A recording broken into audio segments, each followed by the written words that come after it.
NutriCast. The most important decisions you make as a senior leader, whether it's a team of one or a team of 1,000,000, is resource allocation, right? Where are we going to spend and deploy our precious few resources? And that is a decision-making process that you want to inform with data and facts and experimentation, but there's a high degree of intuition that goes into it and everything, right? And the more strategic a decision, the more intuition tends to go into how it plays out. You can't be all intuition, you can't be all data-driven at these strategic decisions. Welcome to Think Business with Tyler, sharing our methods and strategies for success. Join in on our conversations with business owners as we highlight their triumphs and detail how they overcame the challenges they faced while continuing to grow and scale their business. It's time to think life, think success, and think business with your host, Tyler Martin. Welcome to another exciting episode. Today, we dive deep into the world of digital transformation, leadership, and innovation with our guest, John Rossman. In this episode, you will discover the importance of always putting your business mission at the forefront. Learn how constraints like frugality can be a driving force for innovation, and gain insights into why customer obsession is a game changer in today's business environment. With years of experience and expertise from working with giants like Amazon, John is here to share invaluable lessons that will help shape your business for future success. So, grab your notebook, tune in, and let's get started. Hey, John, thanks so much for being on the Think Business with Tyler podcast show. How's it going? Tyler, it's been great to meet you. Thank you for inviting me. Yeah, I'm so excited to have you. If you could just start with telling us a little bit about you, both professionally and personally, I think that'd be a great way to get started. Yeah, so I'll make it short, but I was an early leader at Amazon. I got to launch the Amazon Marketplace business in 2002. I left in 2005. I've been working with clients on kind of their innovation and competing better in this digital era kind of ever since then. And I wrote a book that kind of changed everything for me. It's called The Amazon Way. And then another book, which is kind of the full manual book called Think Like Amazon. And today I do kind of half keynote speaking and half advisory work with my clients, helping them think through both their leadership as well as their business strategy. Very cool. Man, there's so many questions here going through my head. What was it like working? I mean, because you went through a time frame that Amazon was going through, probably hypergrowth isn't even giving it justice. What was that like? You know, ironically, it wasn't hypergrowth. So this is 2002. Yeah. So little way back machine here, right? So today, Amazon is a $550 billion organization, something like that. Fourth quarter, 2002, we had our first $1 billion quarter. And so it was a fraction of the size. 90% of the business was books, music, video. Everybody was calling us Amazon.com, Amazon.org, Amazon.toast. And it was awesome and it was intense and it was a place that you could make a difference. And I absolutely loved it. It had a high bar in every way that you can think about relative to impact and contribution and effort that you needed to make and everything. But it was a great environment. And I took, I always joke, it's like it was the one time in my life that I paid attention in class. I took so much from it. And it obviously kind of shaped how I approach my work today in 100 different ways. Yeah, I guess I kind of have my timing off. So it was obviously you weren't profitable at that point, right? No. Okay. We were having about 20% year over year growth at that point. Okay. So it was good, but it was not great. Not crazy. Yeah. It was really 2007, 2008 when the marketplace business really connected. And it was kind of the combination of marketplace, Prime, and FBA, fulfillment by Amazon. And then customers just getting used to coming to Amazon to buy more than just books, music, video. And so it took some time for everything to kind of come together. Then it went into the hyper growth mode of 40, 50% year over year growth kind of metrics and everything. And that really went on for the next, 10, 12 years. The past year or two, it's kind of settled back down a little bit and everything. But back then it was 18 to 20% growth, which was great, but it wasn't hyper growth. This might be a silly question, but I always am wondering, when they started FBA or even maybe before FBA, is the vision so clear that they go, wow, someday we're literally going to have every single product in the world in our marketplace almost? So there's a couple of different kind of ways to answer that. I think Jeff's ambition and kind of vision of the everything store came pretty early. He didn't start with that. At first, it really was the Earth's biggest bookstore, and everything. But I think pretty after that, he saw we really should become the everything store. It took a few different approaches on third-party selling, having inventory beyond first-party inventory to get it right. And so the marketplace business was actually the third attempt at some sort of third-party selling approach. And I think there's a good story there. But nobody saw the combination of marketplace, prime, and FBA. Those three things are all going to line up together and work like. And so the ambition was there, the vision was there, but the moving parts of it weren't clear and weren't known. So when we launched the marketplace business in 2002, we were just starting to talk about a shipping membership called Prime. We never talked about we'll open that up to third-party sellers. And nobody ever had this concept of kind of this composable fulfillment service called FBA. So it just kind of evolves essentially. Yeah. And it's really because we kept exploring, what's the job to be done for our customer or for our seller? And let's figure out how we can make their business or life better and make a great business out of it. Because I always wonder, even this latest one with healthcare and clinics are starting to get promoted a lot on Amazon. I sit back and I go, okay, what's the grand scheme here? Is this, is it just an avenue they're trying to get in to distribute prescriptions? Is it something bigger than that? Do you have any thoughts in terms of strategy on that? Yes. Healthcare is 18% of GDP? Something like that. And it's got massive margins in it. And there's a segment of healthcare that is a lot of repeatable transactions. I think Amazon's natural orientation is really, really good at high repetitive transaction types of stuff, right?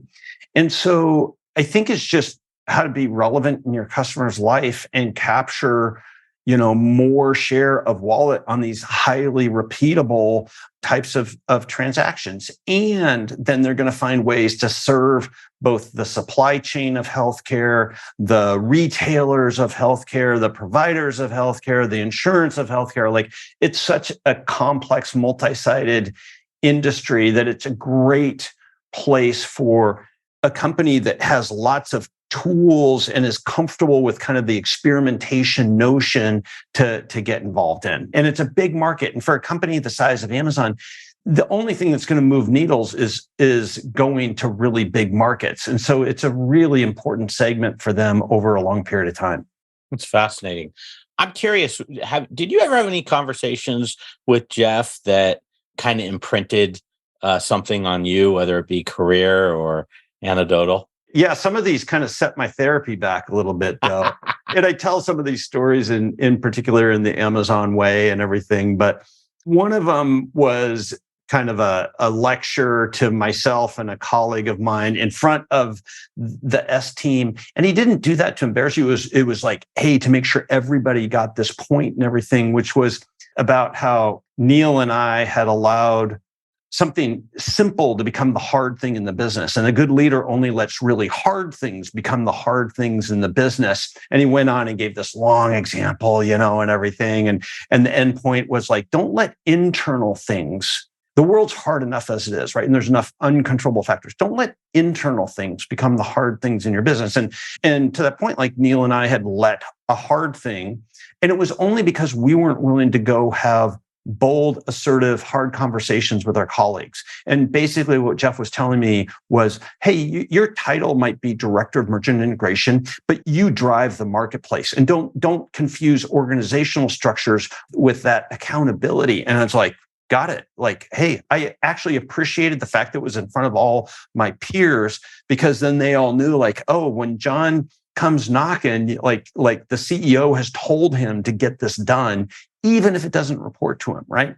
And so that orientation of you got to work for the mission. Don't let your org chart get in the way, especially when you're doing something new, something hard. Org structures really get in the way. And especially in bigger businesses, people get so territorial and, everything has to go up and down in the organization. What does that do? Well, it adds risk, it adds complexity, and it adds time. And so if you can be more mission oriented and go orthogonally across the organization, that's a power play for big companies to be able to make change happen better. And that's the sort of thing like I work with, like, oh, well, how do you go do something like that? Right.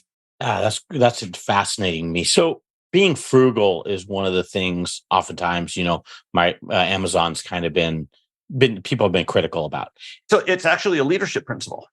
Yeah, I was going to say that's where I was actually going with this. Yeah, Take me through that. Like, because oftentimes you think, in my mind, I think frugal, could actually slow down your progression. So where's that balance? And I'd love to talk about that a little bit. Yeah. So frugality is really a constraint, right?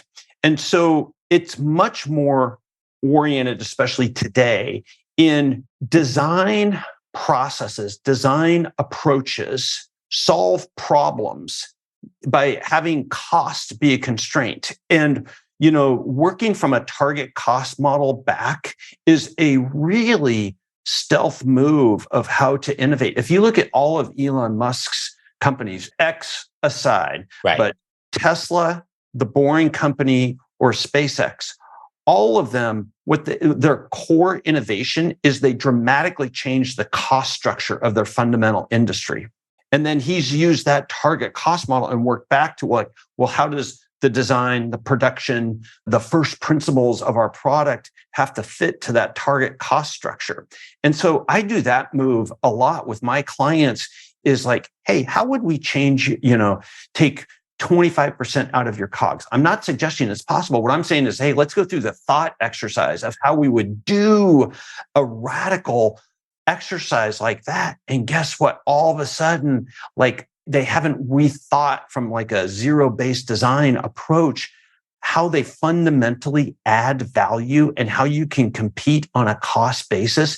But the world gets a whole lot easier if you can take your COGS down, 25 to 50%. Then you can compete on price. You can invest in marketing. You can invest in actual like innovation and new features and enhancements. Like you can do all sorts of things if you free up some breathing room from your cost structure standpoint. And that can be just one of the benefits of going through an exercise like that. So think of frugality more in the spirit of a constraint in which we use to innovate and improve our capability.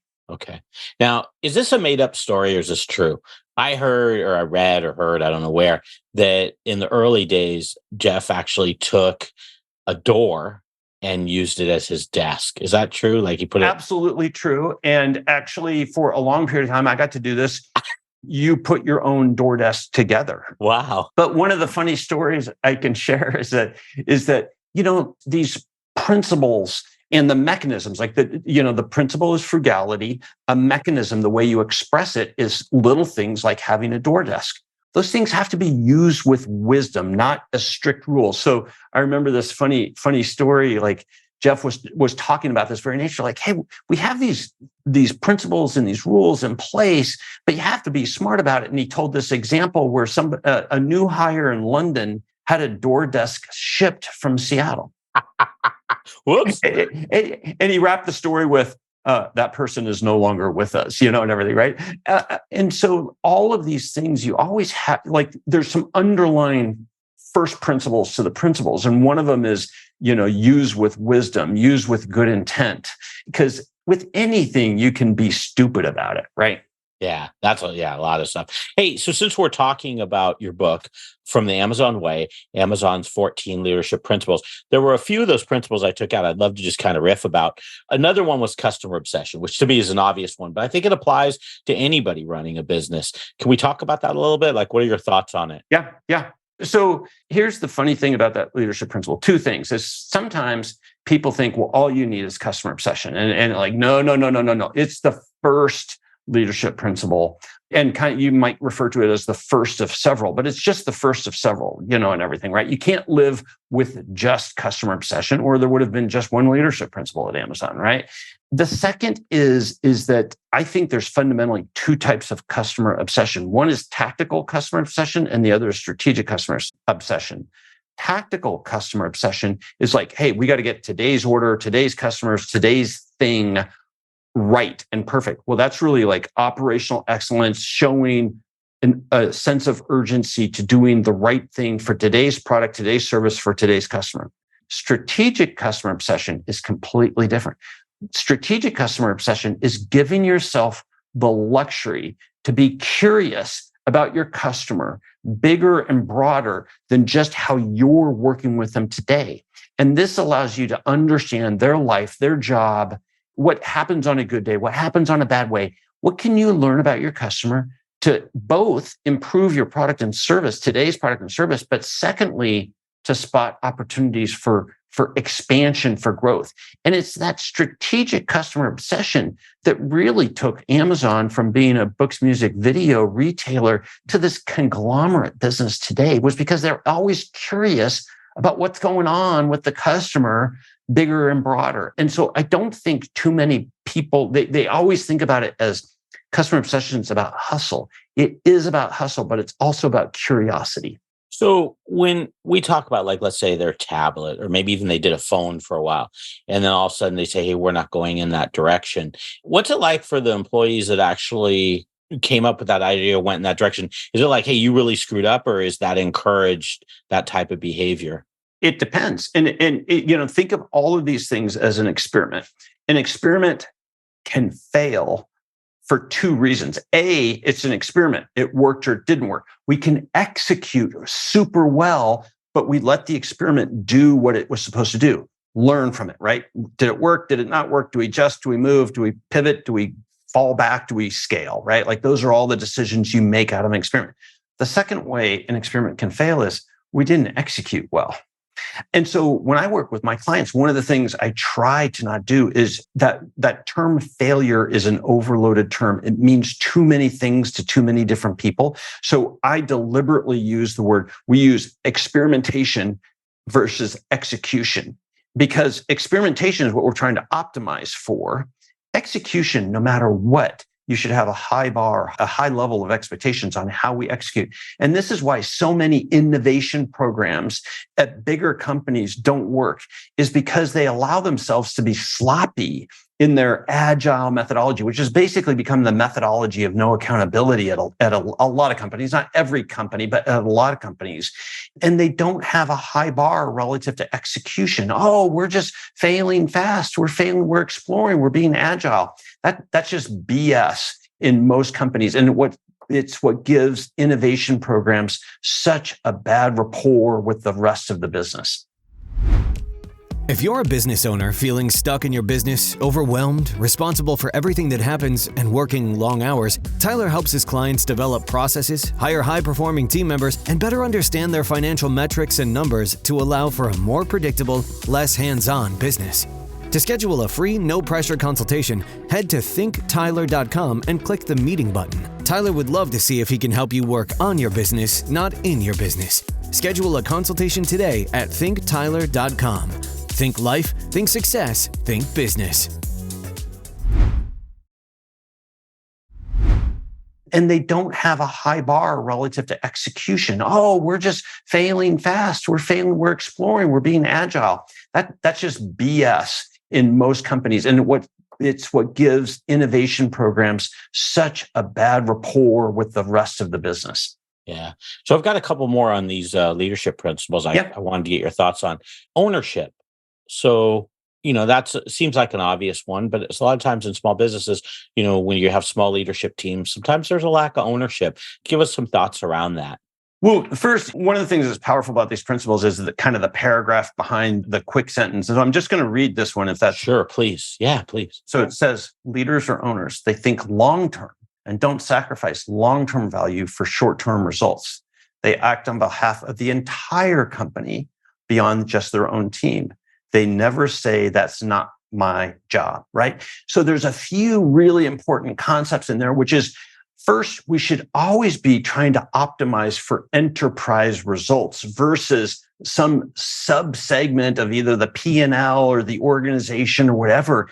And so leaders have to be extremely thoughtful about the types of incentive systems they've put in place, because those incentive systems, if you're not really thoughtful about it, what they do is they shoot for sub-optimization of the enterprise while trying to optimize some component of it. And so a lot of what, I talk with my clients about is kind of as a secondary support. Hey, let's talk about incentives here, because especially at the senior level, it plays a really important part in like what really gets done and what really gets paid attention to at the ELT level.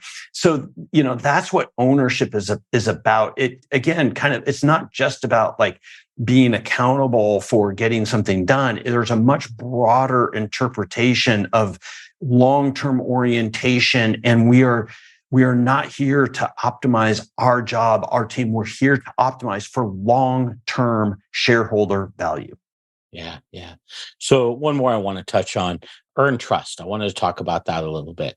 What are your thoughts around earning trust? Yeah. So the spirit of the principle earn trust is about being vocally self-critical, and that always approach any situation like, well, what role did I play in that? What can I learn from that? How do I take accountability relative to that?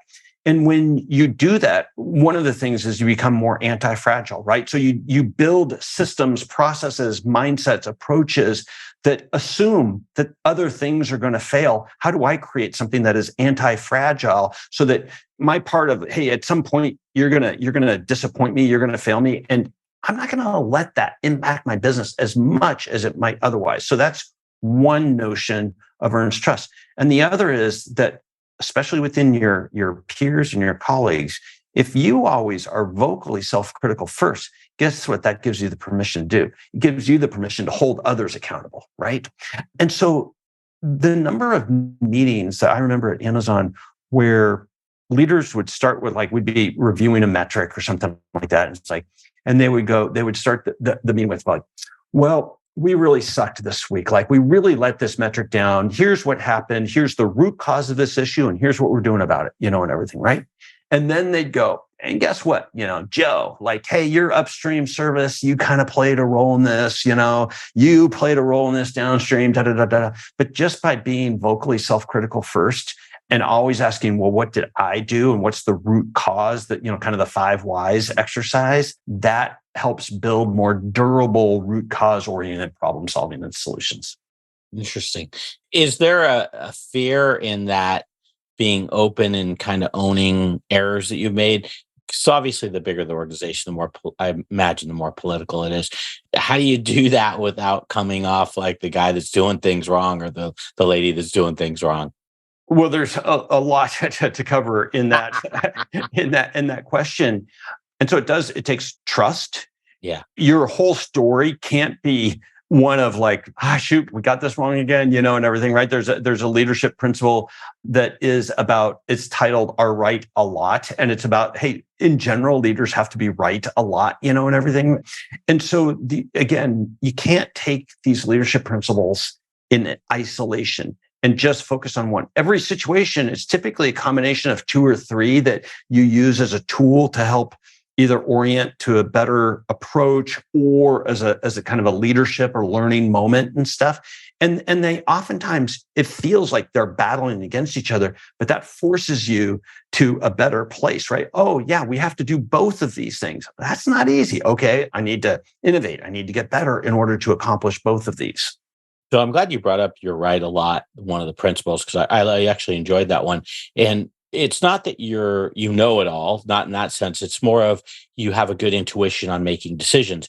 Now, I know some people are going to read that and they're going to go, wow, I'm not sure if I can be a leader because I'm not sure if I'm going to be right a lot. Is that something that is, can you develop, and I'm talking obviously not for an Amazon sized business now, but more of like a small business, you're growing to maybe 10, 15 million, whatever. Do you develop that intuition, or is that something kind of God given? I wouldn't even call it intuition. Like Okay. the most important decisions you make as a senior leader, whether it's a team of one or a team of a million, is resource allocation, right? Where are we going to spend and deploy our precious few resources? And that is a decision-making process that you want to inform with data and facts and experimentation. But there's a high degree of intuition that goes into it and everything, right? And the more strategic a decision, the more intuition tends to go into how it plays out. You can't be all intuition. You can't be all data driven at these strategic decisions. But that is ultimately your job as a senior leader, is making those resource allocation decisions. So you can absolutely learn how to do that better. And really, that's the essence of a lot of, what true strategy is true strategy is solving a hard problem in the business and deciding how do we proceed relative to it? How do we allocate resources to it? And those are the most important decisions that enterprises make. Oh, very cool. So you've got a book coming up, another book, Big Bet Leadership. So reading the summary on it and just what it's about, you talk about bold moves. And one thing that kind of went through my head as I was reading about it, how do we know when you're going to make this bold move versus potentially it's something reckless and maybe, not the best move? How do you differentiate between that? Yeah. So the name of the book is Big Bet Leadership. And it really is about those moments, those decisions that we were just talking about, where there's high potential outcome, but we know it's a calculated risk and everything, right? And so there's a bunch of reasons why these things fail. And so the whole book is essentially like, how do I think it through? How do I de-risk these things so that I can be more successful at them and actually take more big bets, not fewer big bets, because companies need to take more big bets. But if you fail at the current rate of like 85% of these things fail, you're going to retract, right? You're going to be timid on these things. And so the number one thing you need to do is recognize, when is it a big bet versus like, oh no, this is just a smart investment. And I know that essentially if I execute well, I'm going to have a certain ROI to it. That's not a big bet. That's just a big investment. And you should proceed relative to kind of your calculated ROI. But on a big bet, those are the things where you need to slow them down. You need to think them through by writing out your perspective on this, right? And that's a part of the book, is a specific set of ways to write things out and debate them, actively persecute these ideas. And that is actually experimentation. And you can do this as a team of one, as a team of two, as a team of 200, as a whole enterprise, and everything. That's one of the things I love about both the spirit of the book as well as this kind of writing approach, which is it scales, right?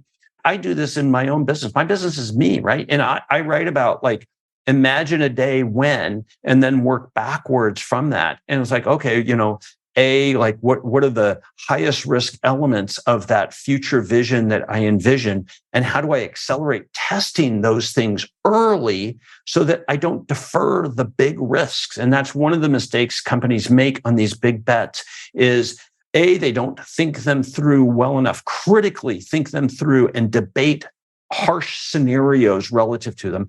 And then B is they actually defer the biggest risks versus accelerating those risks. And so if you can find a way to truly understand the 2 or 3 critical risks of a new concept and accelerate the testing of it, deferring the big commitments and the big expenses, guess what I've done? I've made this experiment affordable so that I can actually let the experiment do what it should do, which is succeed or fail or iterate, right? And that's how you win. That's how we call it in the book becoming a big bet legend, right? That's how you become a big bet legend is through these critical habits. And that's the whole story of the book. Who doesn't want to become a legend? Exactly. Hey, I got another question for you regarding AI. So I know AI has been around for many years. Now it's kind of in the mainstream in terms of ChatGPT, and we're seeing a lot of things that it can do that are more routine things quickly. 2-part question. Where do you see from a labor standpoint, the AI type development is going to affect labor? And then from a strategic standpoint, where does AI fit in from strategy thinking? What time frame, what time horizon am I answering this question in? Next 5 years, Yeah, 10 years. 5 to 10 years. So the full title of the book is Big Bet Leadership, Your Transformation Playbook for Winning in the Hyper Digital Era. So the thesis of the book is we need to get good. Leaders need to get good at these big bets, because if you think the past 30 years of quote unquote digital disruption has been disruptive, I think that's just the warm-up innings relative to what's going to be happening over the next 25 years. And so over the next 5 to 10 years, I think you are going to start to see operating models and productivity in the back office of companies take a big step up relative to what it takes to get things done today. And we are just seeing the very tip of the iceberg of how AI can impact productivity in most organizations. I mean, this is the part I grapple with, and I have different discussions with different people. How does this affect labor? Like, in your mind, do you think new jobs get created because there's now different types of jobs needed, like we've often seen when there's new technologies and new types of automation, or are we potentially in trouble? Yeah, so my family's a family of swimmers, and I believe in the mantra of stay in your swim lane, and everything, right? And so I'm not an economist and I'm not a futurist, but my perspective on this is a pretty optimistic one. Okay. Which is over the long period of time, new jobs, categories that we can't even envision today, it always spurs growth, but there will be short-term pain. And I do worry about, and I don't take joy in knowing that these things do impact real people, real families today. And I think that's the number one thing as a country we need to focus on, is encouraging an environment of innovation while taking care and helping people make the leap to those new skills that make them relevant in the market. And so I think in the short term, it can create negative impact on short-term jobs, but at a macro level, it will be a great thing for our country and for the economy. Yeah, eloquent, very eloquent the way you said it.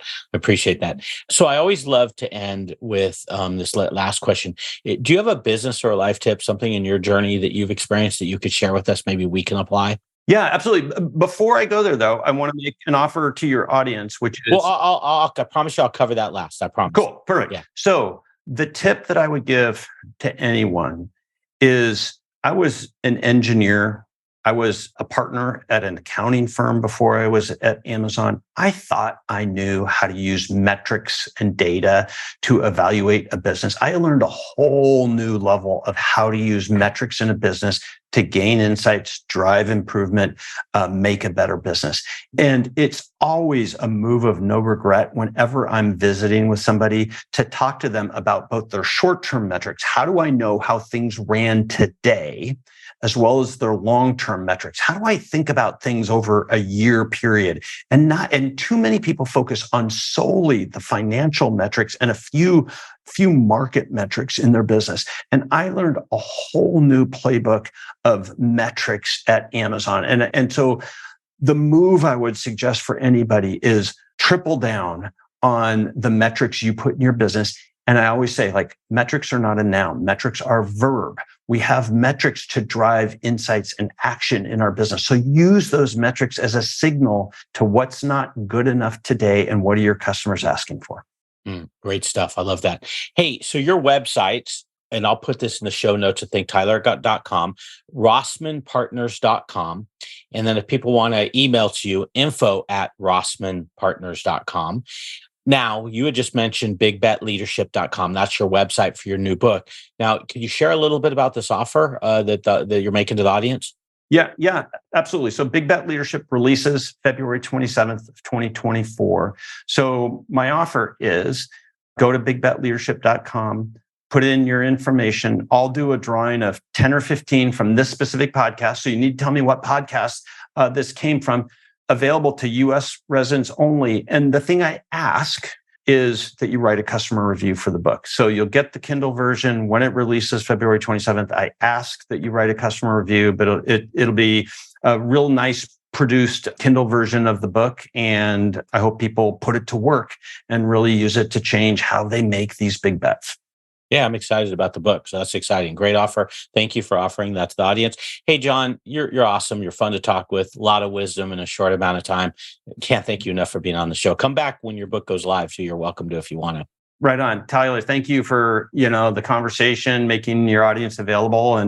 And I hope everybody really digs into, making an incredible business and competing better. Yeah, awesome. Okay, have a great one, John.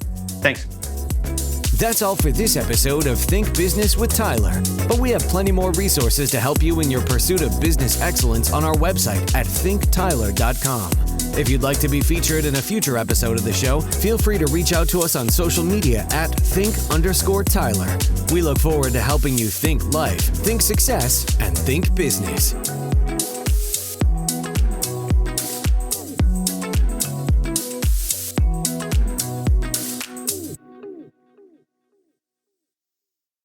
Welcome to Transforming 45, the podcast that celebrates the incredible power of passionate voices. I'm your host, Lisa Boat. Join me in conversation with heart-led humans who share their deeply personal stories of transformation. Transforming 45 is here to uplift, connect, and remind you that it's never too late to write your next chapter. So get ready to be inspired, empowered, and transformed. Join me in this community where through powerful storytelling, we heal and reclaim our inherent magic.